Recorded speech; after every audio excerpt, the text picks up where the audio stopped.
नमस्कार दोस्तों, स्वागत है आपका अपने यूट्यूब चैनल मैथ मस्ती विद रिद्धि में। जी मैं आज आपके लिए लेके आया हूँ यूपी पुलिस एग्ज़ाम 2024 के लिए हिंदी का प्रैक्टिस सेट नंबर 5, जो कि यूपी पुलिस में प्रीवियस ईयर हिंदी के क्वेश्चन जो कि पूछे गए थे। जैसे कि आपको मालूम होगा, आपने प्रैक्टिस सेट लगाए होंगे अपन ने 2019 के दोनों शिफ्ट के पेपर अपन ने लगा लिए हैं। 4 पेपर हुए थे, तो कुल मिला के अपन ने चारों प्रैक्टिस सेट कर लिए हैं। तो वो लेवल एक काफ़ी थोड़ा कह सकते हैं टफ लेवल था। और 2018 में जो पेपर हुआ था यूपी पुलिस का, उस पेपर में थोड़ा उसका लो लेवल था। तो चलिए देखते हैं 2018 में हिंदी में किस प्रकार से प्रश्न पूछे गए थे। ये भी अपन सॉल्व करने वाले हैं प्रैक्टिस सेट के साथ, इसलिए आप लोग प्रैक्टिस सेट ज़रूर लगाइए। इससे मालूम होगा कि आपकी तैयारी किस लेवल से चल रही है। मैं आशा करता हूँ कि आपकी तैयारी काफ़ी बेहतरीन चल रही हो, क्योंकि एग्ज़ाम नज़दीक आने वाला है। 35 दिन बचे हैं और फॉर्म की आज लास्ट डेट है। आशा करता हूँ कि आप सभी लोगों ने फॉर्म भर दिए हों। तो चलिए शुरू करते हैं अपने क्लास को। अगर आपने मेरे यूट्यूब चैनल को सब्सक्राइब नहीं किया हो तो मेरे यूट्यूब चैनल को सब्सक्राइब करें और बेल आइकन प्रेस ज़रूर करें, जिससे कि मैं नेक्स्ट वीडियो आप डाल सकूं, आपके पास नोटिफिकेशन प्राप्त हो सके। तो चलिए शुरू करते हैं। UP police exam previous year question Hindi प्रश्न है। प्रथम पॉली डेट 18/6/2018 का ये पेपर है। देखते हैं किस प्रकार से हिंदी के प्रश्न पूछे गए थे। आपको सेम टू सेम प्रश्न इसी प्रकार से एग्जाम में देखने के लिए मिलेंगे। यूपी पुलिस एग्जाम 2024 हिंदी का प्रैक्टिस सेट नंबर 4। फर्स्ट प्रश्न है अपना, निम्नलिखित में सर्वनाम है, इसमें से सर्वनाम कौन सा है? घर, आप, नदी, पहाड़। जैसे कि आप मालूम हो कि आपने संज्ञा सर्वनाम विशेषण पढ़े होंगे, ये उसी का है। प्रश्न आपको डायरेक्ट पूछ लेता है, सर्वनाम किसे कहते हैं? जो कि संज्ञा की विशेषता को बतलाने वाले शब्द को संज्ञा सर्वनाम कहते हैं। यानी कि सर्वनाम के कितने भेद होते हैं, है मालूम आपको? आपको डायरेक्ट इसी प्रकार से सवाल पूछ लिया जाए, सर्वनाम के कितने भेद होते हैं? तो एक हो जाएगा अपना पुरुषवाचक सर्वनाम, निश्चयवाचक सर्वनाम, अनिश्चयवाचक सर्वनाम, प्रश्नवाचक सर्वनाम हो जाएगा, संबंधवाचक सर्वनाम हो जाएगा अपना एक हो जाएगा निजवाचक सर्वनाम। तो टोटल कितने हुए? 6 प्रकार के सर्वनाम हो जाएंगे। अब इसमें से ये पूछा गया है कि निम्नलिखित में सर्वनाम कौन सा है? तो घर, ये तो नहीं हो सकता है। आप में सर्वनाम आपने पढ़े होंगे, तो जो कि एक पुरुषवाचक सर्वनाम है, इसके 3 भेद दिए गए हैं, आपको याद होगा। इसलिए आप सर्वनाम संज्ञा सर्वनाम को आप अच्छे से पढ़ लेंगे। 3 भेद दिए उसका। आप एक अन्य पुरुष सर्वनाम में आ जाता है, ठीक है। तो इसका राइट आंसर हो जाएगा ऑप्शन नंबर बी। नेक्स्ट प्रश्न अपना है विशेषण। निम्नलिखित में विशेषण है, देख रहे, संज्ञा सर्वनाम से 2 प्रश्न लगातार आपको मिल गए। इसमें विशेषण कौन सा है? लंबाई, बुढ़ापा, समझ, शांत। विशेषण आपको मालूम हुआ विशेषण कितने प्रकार के हैं, आपसे ज़रूर सवाल देखने के लिए मिलेगा। तो आपको मालूम होगा विशेषण 4 प्रकार के हैं। अब विशेषण 4 प्रकार के तो हैं कौन कौन से, ये भी आपको याद रखना होगा। तो एक हो जाएगा अपना गुणवाचक सर्वनाम विशेषण, संख्यावाचक विशेषण, प्रमाणवाचक विशेषण हो जाएगा। एक हो जाएगा अपना संकेत या सार्वनामिक विशेषण। तो ये अपने 4 प्रकार के विशेषण हो चुके। लंबाई, बुढ़ापा, समझ, शांत। तो इसमें से कौन सा विशेषण हो जाएगा? इसका राइट आंसर हो जाएगा ऑप्शन नंबर बी। नेक्स्ट प्रश्न है अपना, प्रेरणार्थक क्रिया है गिरना, बोलना, सुनाना, कहना। प्रेरणार्थक क्रिया आपने पढ़ी हुई कि नहीं? प्रेरणार्थक क्रिया कहते हैं, इसकी परिभाषा क्या है बताएंगे क्या आप?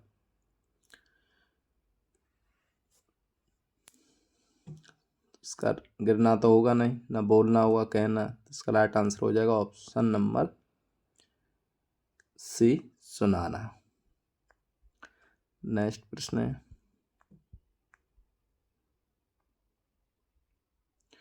लड़के ने पुस्तक पढ़ी है, वाक्य का काल है, यानी कि वाक्य में कौन सा काल है? लड़के ने पुस्तक पढ़ी है। समान वर्तमान काल, पूर्ण वर्तमान काल, संदिग्ध वर्तमान काल, संभाव वर्तमान। लड़के ने पुस्तक पढ़ी है, यानी कि काल से आपको 1 से 2 प्रश्न आपको जरूर देखने के लिए मिलेंगे। आप इस टॉपिक को भी पढ़ें अच्छे से। लड़के ने पुस्तक पढ़ी है, क्या समान वर्तमान काल है? नहीं, पढ़ी है यानी कि लड़के ने पुस्तक पढ़ी है, यानी कि पढ़ ली है, पढ़ा है, पढ़ रही है, जो भी है पूर्ण वर्तमान काल। इसका राइट आंसर हो जाएगा ऑप्शन नंबर बी। नेक्स्ट प्रश्न है अपना, निम्नलिखित में तद्भव शब्द है अचरज, अंधकार, अंगरक्षक, आशा। आपने तत्सम तद्भव शब्द तो पढ़े ही होंगे, तो इसी का एक तद्भव शब्द है। कौन सा होगा इसमें? अचरज। इसका राइट आंसर हो जाएगा ऑप्शन नंबर फर्स्ट।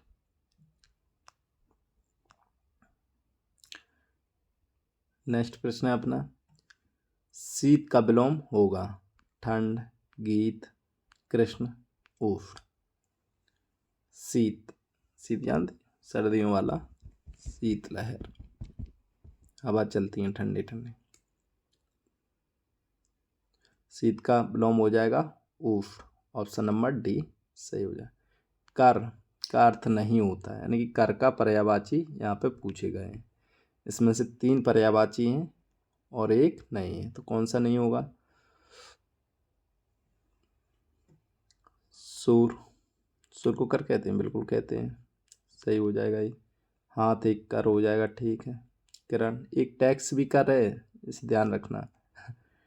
कर किस प्रकार के होते हैं? टैक्स कर, तमाम प्रकार के कर होते हैं। एक किरण, किरण का कोई अर्थ नहीं है संबंध कर से। उसका राइट आंसर हो जाएगा ऑप्शन नंबर सी। नेक्स्ट प्रश्न है अपना, जो कठिनाई से मिलता है के लिए एक शब्द होगा दुर्गम, दुर्लभ, सुलभ, आगम। जो कठिनाई से मिलता है, क्या कहेंगे? बताइए बताइए। इसका राइट आंसर हो जाएगा ऑप्शन नंबर बी, दुर्लभ। जहाँ जाना कठिन हो तो उसे क्या कहेंगे? दुर्गम, आगम, ठीक है। नेक्स्ट प्रश्न है अपना,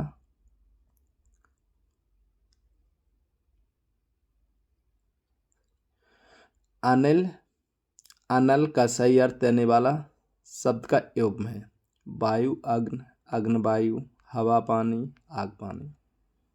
काफ़ी महत्वपूर्ण प्रश्न है, यह प्रश्न आपको जरूर देखने के लिए मिलेगा, क्योंकि ये प्रश्न आपको बार बार रिपीट होता है। अनिल और अनल, आग पानी इसका तो अर्थ ही नहीं है, हवा पानी भी नहीं है, अग्नि, अग्नि तो है, वायु, वायु भी कहते हैं, लेकिन कहते किसे हैं? इसमें ऑप्शन ए ऑप्शन बी में सेम टू सेम ऑप्शन है, केवल क्या है पद की अल्टरनेट दिए गए हैं शब्द को। वायु, यहाँ पे अग्नि कर दिए, तो ये वायु किसे कहते हैं? वायु तो एक, वायु का पर्यायवाची एक अनल है, अग्नि का पर्यायवाची अनल। इसका राइट आंसर क्या हो जाएगा? Option number first. नेक्स्ट प्रश्न है, पराजय में उपसर्ग है पा, पर, पराजय। पराजय में उपसर्ग क्या है? जैसे कि अपन इसको तोड़ेंगे, कर्ण करना, पा का तो अपन तोड़ेंगे तो कोई अर्थ तो निकल नहीं रहा, ये भी चला गया। रा, पर, रा करेंगे तो पर, लेकिन इसमें रा बड़ा है, परजय हो तो हो जाता, तो यहाँ पर रा तो लगाना ही पड़ेगा। पराधन जय, तो क्या हो जाएगी? बराबर पराजय। इसका राइट आंसर क्या हो जाएगा? ऑप्शन क्या निकल आया? Option number C right answer हो जाएगा। नेक्स्ट प्रश्न है अपना, लिखावट में प्रत्यय है। लिखावट में प्रत्यय क्या है? अट, बट, अबट और आबट। लिखावट, लिखावट में क्या प्रत्यय हो जाएगा? अट तो होगा नहीं, इसे भी तोड़ना होगा। ली, खा, धन, आ, बट, लिखावट। ये दंड नहीं है, तो यहाँ बराबर क्या हो जाएगी? लिखावट, यानी कि आवट प्रत्यय आ रहा है, तो इसका राइट आंसर हो जाएगा ऑप्शन नंबर डी। महोत्सव का संधि विच्छेद क्या होगा? महोत्सव, महोत्सव, महोत्सव, महोत्सव, महोत्सव। जैसे कि आपको मालूम होगा, इसका तो अर्थ कोई ही नहीं है, माँ, तो ये मही, ये भी नहीं है। महोत्सव, महो नहीं, महोत्सव का संधि विच्छेद क्या होगा? इसे तोड़ना पड़ेगा। माँ, धन, हा बड़ा हा, था, उ, ते, साव, यानी कि ये हो रहा है, हो की मात्रा का ब्लोप हो जाएगा, तो ये भी गलत हो जाएगा। महोत्सव, महोत्सव ऑप्शन नंबर बी सही हुआ। इसमें से संधि पूछे अगर तो कौन सी हो जाएगी? इसमें से महा, देखो बड़ा आ रहा है, इसमें ऊ आ रहा है प्लस ऊ, तो क्या हो जाएगा? क्या हो जाएगा? ओ हो जाएगा, बराबर ओ। ओ किस में आता है? कौन सी संधि में आता है? गुण स्वर संधि, तो इसमें राइट आंसर हो जाएगा ऑप्शन नंबर बी, महोत्सव में कौन सी संधि पूछे तो गुण स्वर संधि हो जाएगा। ए, ओ, आर जितने भी प्रकार के आए, गुण स्वर संधि होता है विच्छेद करने पर। नेक्स्ट प्रश्न है अपना, मैंने घर जाना था, वाक्य में अशुद्ध अंश है। मैंने घर जाना था, इसमें अशुद्ध अपन को देखना है। मैंने घर जाना था, नहीं, अब इसमें देखना है अशुद्ध क्या है। मैंने घर जाना था, मैंने घर जाना नहीं, यहाँ पे हो जाएगा मुझे घर जाना था। ये भी सही है, ये भी सही, ये भी, तो इसमें ये गलत है, ऑप्शन नंबर राइट सही हो जाएगा अपना। देशभक्ति में समास। नेक्स्ट प्रश्न है अपना, देशभक्ति में कौन सा समास है? द्वंद्व, द्विगु, तत्पुरुष, अव्यय।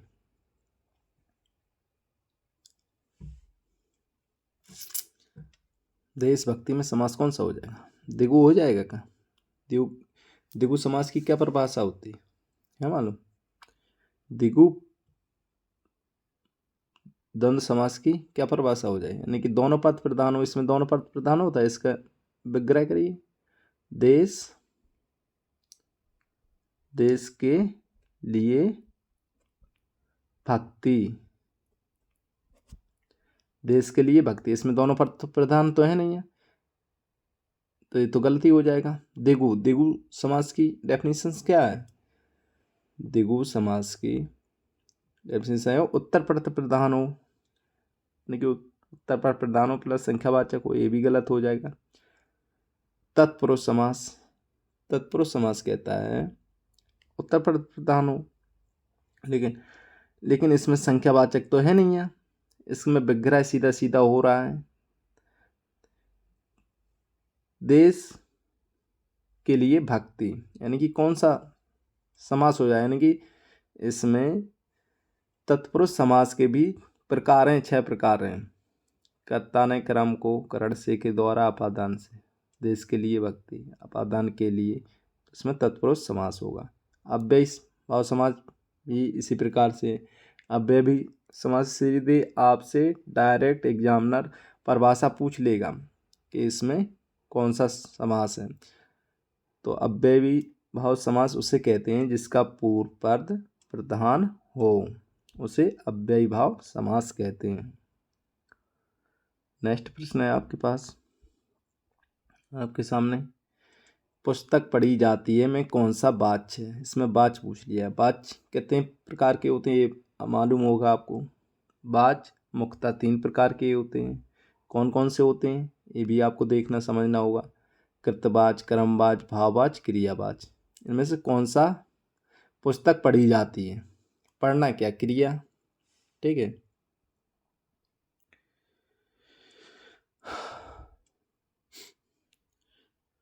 पुस्तक पढ़ी जाती है यानी कर्ता का असर किस पे पड़ रहा है, क्रिया पर। तो इसका राइट आंसर हो जाएगा ऑप्शन नंबर फर्स्ट, कृतवाच्य। नेक्स्ट प्रश्न है आपके सामने, निम्नलिखित में से अव्यय है प्राचीन, मोटा, गरीब और, कौन सा अव्यय है। अव्यय आपने पढ़े होंगे, अव्यय मुख्यतः कितने प्रकार के होते हैं। संज्ञा, सर्वनाम, अव्यय से आपको प्रश्न देखने के लिए अधिक मिलेंगे। तो इसका राइट आंसर हो जाएगा ऑप्शन नंबर डी और।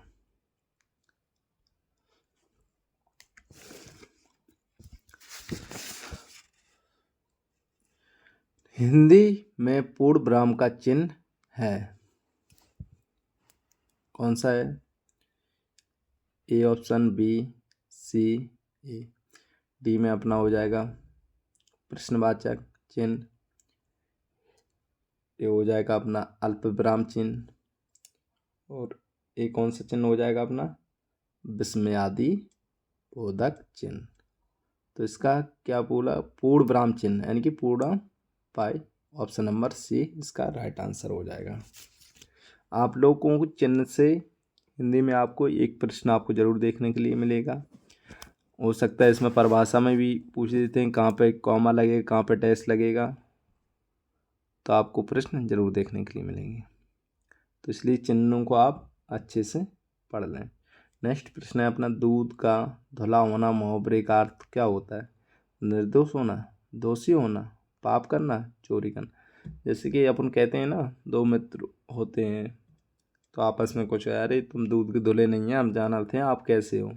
तो वही एक मुहावरा है, मुहावरे के रूप में परिवर्तन कर दिया, दूध का धुला होना। इसका अर्थ क्या होता है, इसका अर्थ होता है निर्दोष होना। इसका राइट आंसर हो जाएगा ऑप्शन नंबर फर्स्ट। नेक्स्ट प्रश्न है अपना, जिसकी लाठी उसकी भैंस, लोकोक्ति का सही अर्थ क्या है।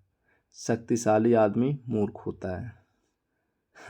ऑप्शन बी में शक्ति संपन्न आदमी अपना काम बना लेता है, बुद्धि संपन्न आदमी अपना काम बना लेता है, बुद्धि संपन्न आदमी चालाक होता है। अति महत्वपूर्ण प्रश्न है। तो इसमें देखेंगे क्या क्या अलग है। जिसकी लाठी उसकी भैंस, इसमें ये तो शक्तिशाली, ये तो गलत हो ही जाएगा। ऑप्शन ए शक्ति संपन्न आदमी अपना काम बना लेता है। देखते हैं बुद्धि संपन्न, नहीं ये भी गलत हो जाए, इसमें बुद्धि लग गई, बुद्धि का कोई मतलब नहीं है, नहीं बुद्धि संपन्न आदमी इसमें भी हुआ है, ये हो जाएगा अपना right answer option number B. यानी कि इसमें दिख रहा है हिसाब से शक्ति संपन्न आदमी अपना काम बना लेता है। नेक्स्ट प्रश्न है, वीर रस का स्थायी भाव क्या है। क्रोध, भय, उत्साह, विस्मय। वीर रस का बताइए।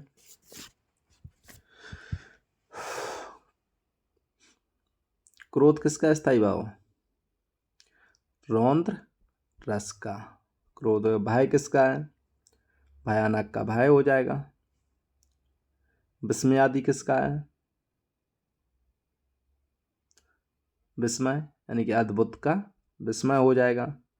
वीर का स्थायी भाव हो जाएगा उत्साह। ऑप्शन नंबर डी इसका राइट आंसर हो जाएगा। नेक्स्ट प्रश्न है अपने पास, दोहा के प्रथम चरण में कितनी मात्राएं होती हैं?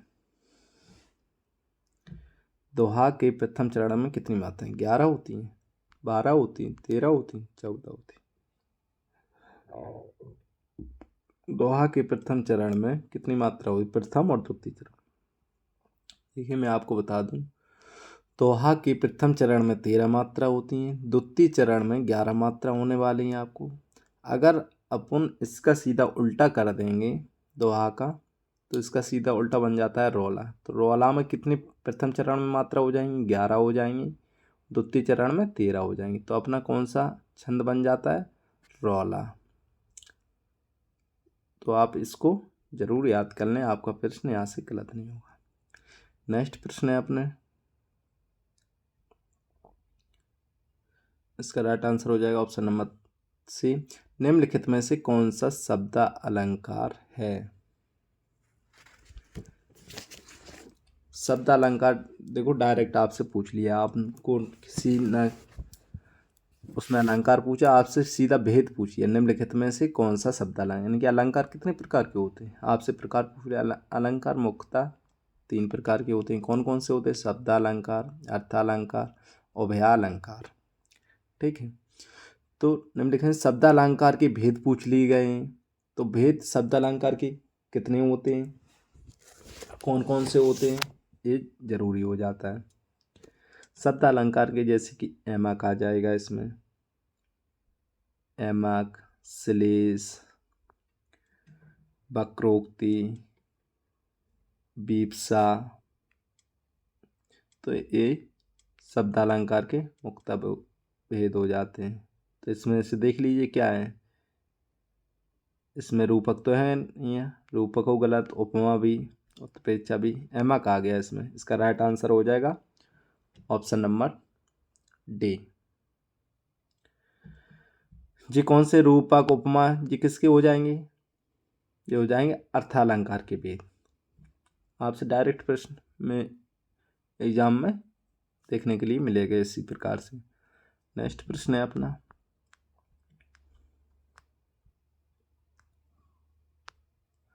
निम्न में से तालव्य ध्वनि कौन सी है?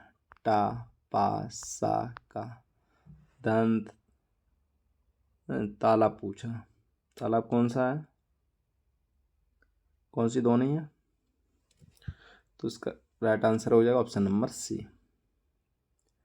नेक्स्ट प्रश्न है अपना, निम्न में से कौन सा वर्ण अघोष है? अघोष अघोष आपने देखा ही होगा, प्रथम चरण, द्वितीय चरण, तृतीय, फोर्थ, फिफ्थ चरण में अघोष अघोष को बांटा गया है। इसमें से कौन सा वर्ण का, खा, गा, गा, इसी प्रकार से आपने इनको टेबल में पढ़ा होगा, वही इस प्रश्न है आपको सामने। कौन सा वर्ण अघोष है बताइए? इसका राइट आंसर हो जाएगा ऑप्शन नंबर बी, अघोष अघोष अघोष अघोष, यानी अल्टरनेट चलता है। ए हो जाएगा अघोष, एक गा हो जाएगा सघोष, इसी प्रकार से का, खा, गा, नहीं गा भी हो जाएगा। प्रथम और द्वितीय चले अघोष वर्ण होते हैं, बाकी थर्ड और फोर्थ सघोष होते हैं। तो इसका राइट आंसर हो जाएगा ऑप्शन नंबर सी। नेक्स्ट प्रश्न है आपके सामने, निम्न में से कौन सा शब्द स्त्रीलिंग है? उपहार, ग्रंथ, रचना, पुस्तक। स्त्रीलिंग पुल्लिंग से आपको 2 प्रश्न आपको जरूर देखने के लिए मिलेंगे, इसलिए इस टॉपिक को भी पढ़ लें, आपके पास बहुत ही कम समय बचा हुआ है।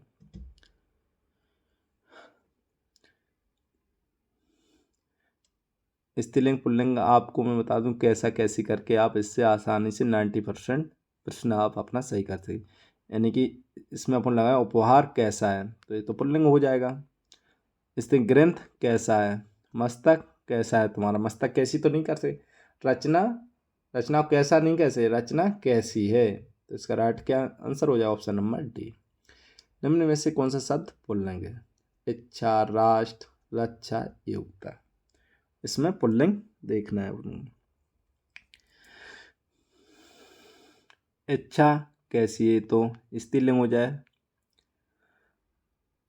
राष्ट्रीयता कैसी है, ये भी हो जाएगा। योग्यता कैसी है, पुल्लिंग हो जाएगी। इसका राइट आंसर हो जाएगा ऑप्शन नंबर सी, रक्षा। नेक्स्ट प्रश्न है आपके सामने। किस शब्द का प्रयोग सदा बहुवचन में होता है? लड़का, घोड़ा, वधु, प्राण। एक वचन बहुवचन से आपको प्रश्न देखने के लिए मिलेंगे। इसका राइट आंसर हो जाएगा, आपको मालूम हुआ, प्राण। प्राण गए, प्राण चले गए। ठीक है। नेक्स्ट प्रश्न, ने किस प्रकार का चिन्ह है? कि आपको कारक से प्रश्न यहाँ पे लिख गया। कर्ता ने कर्म को करण से के द्वारा अपादान से संबंध का की के, इसी प्रकार से आपको ये मिला है, कर्ता ने। तो इसका राइट आंसर हो जाएगा ऑप्शन नंबर फर्स्ट। नेक्स्ट प्रश्न है, अंधेर नगरी नाटक के रचयिता कौन है? जयशंकर प्रसाद, मोहन, राकेश, भारतेंदु हरिश्चंद्र, भीष्म। एक काफी फेमस नाटक है, अच्छा नाटक है, इसे बचपन में किया करते थे प्राइमरी स्कूल में। अंधेर नगरी नाटक राजा, टका सिर भौजी, टका सिर खाजा। अंधेर नगरी नाटक के रचयिता प्रसिद्ध इस रचयिता है। तो इसका राइट आंसर हो जाए भारतेंदु हरिश्चंद्र जी ने इसको लिखा है। काफी कमायनी के रचनाक हैं। कमायनी जयशंकर प्रसाद, सुभंतर नंदन पान, सूर्यकांत त्रिपाठी, महादेवी वर्मा। तो इसका राइट आंसर आपको मालूम होगा, काफ़ी फेमस पुस्तक है। इसका राइट आंसर हो जाएगा option number first A. Jaishankar Prasad की मैंने सभी प्रकार के उपन्यास रचनाएं इसकी मैंने शॉर्ट ट्रिक बनाई है, यूट्यूब चैनल पर डली है इसी पे। तो इसको आप एक ही लाइन में शॉर्ट ट्रिक से आप इनकी रचनाओं को याद कर सकते हैं। नेक्स्ट प्रश्न है, गोदान किसका उपन्यास है? यशपाल, प्रेमचंद, भीष्म सायनी, अमरकांत। गोदान काफ़ी ये भी फेमस पुस्तक है, ये बार बार एग्जाम में पूछी जाती है। गोदान भी एक मुंशी प्रेमचंद की पुस्तक है। मुंशी प्रेमचंद की भी जितनी भी पुस्तकें हैं, उपन्यास हैं, इनकी भी लिए मैंने शॉर्ट ट्रिक बनाई है, यूट्यूब चैनल पर डली है शॉर्ट। उसको आप एक ही लाइन में आप याद कर सकते हैं और आपका एक प्रश्न यहाँ से पक्का हो जाएगा, गलत होने का कोई चांस ही नहीं रहेगा। तो इसका राइट आंसर हो जाएगा ऑप्शन नंबर बी। नेक्स्ट प्रश्न है, आज का लास्ट प्रश्न है, बीजक किसकी रचनाओं का संग्रह है? बीजक कबीर, जायसी, सूरदास, तुलसीदास। काफ़ी फेमस पुस्तक है। बीजक किसकी रचनाओं का संग्रह है? कबीरदास जी की। इसका राइट आंसर हो जाएगा ऑप्शन नंबर ए। आशा करता हूँ कि आपके इस प्रैक्टिस सेट में ज़्यादा से ज़्यादा प्रश्न सही हुए होंगे, क्योंकि आपकी तैयारी अच्छी चल रही होगी, क्योंकि समय अब एग्ज़ाम का बहुत ही कम बचा है। आज लास्ट डेट है यूपी पुलिस की फॉर्म भरने की, और अब आपका एग्ज़ाम फरवरी में, अगर डेट नहीं बढ़ती है तो आपका फरवरी में एग्ज़ाम ये मान लेना आपका श्योर होने वाला है। तो इस प्रैक्टिस सेट को आप पूरे लगाएं और प्रैक्टिस सेट आप निरंतर लगाते रहिए। इससे ये होगा कि आपकी तैयारी किस लेवल से चल रही है। चलिए मिलते हैं नेक्स्ट वीडियो के साथ, तब तक के लिए गुड बाय।